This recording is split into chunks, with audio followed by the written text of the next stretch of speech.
Hello, my name is Paul Boag and welcome to my video series on user experience design.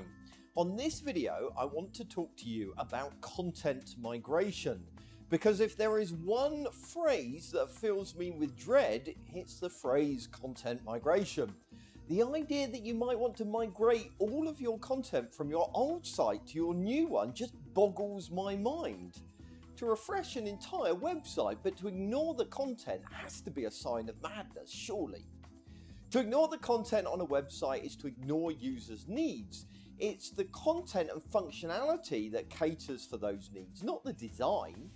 You may well get a bit of a bump from conversion if you redesign. If you make design improvements alone, you might even be able to improve the usability to some extent. But it's going to take changes to the content to make any kind of real difference to your website. Even if you update your information architecture and reorganize your content, things are still likely to fail. The result will be a mismatch between the content and its structure. And all of this is going to break the user journey as they move around your website. Failing to address content in a redesign means that you're going to have a nice new shiny website, but it's going to inherit all the problems of the old site. You'll end up with a bloated website full of redundant, out-of-date or trivial content that really should be removed. Of course, getting people to remove content is hard. Different people inevitably own different pieces of the content on your website, and getting agreement is going to be a logistical nightmare.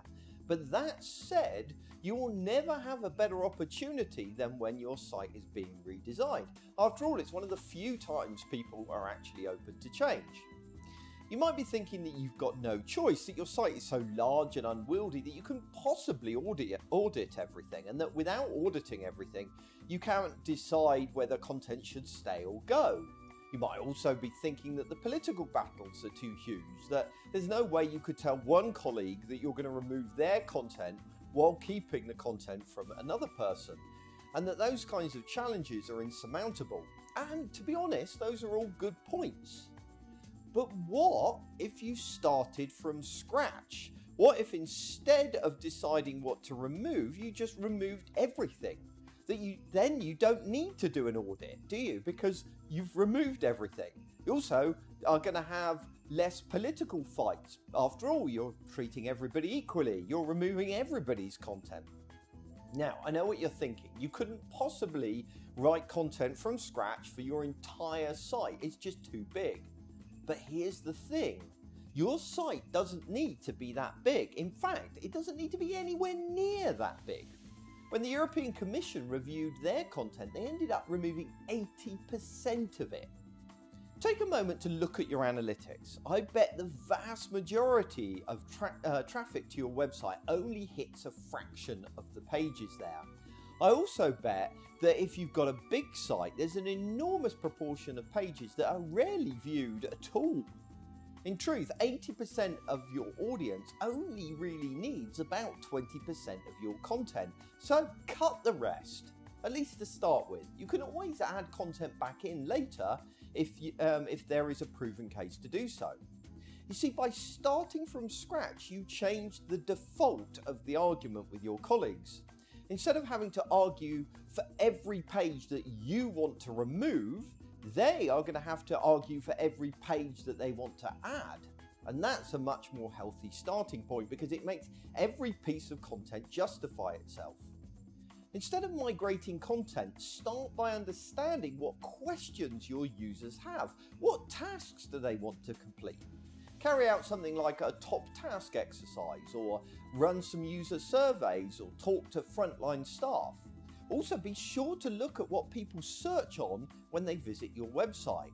All of this will give you a list of every question that users might have coming to your site, and which of those questions are most important to them.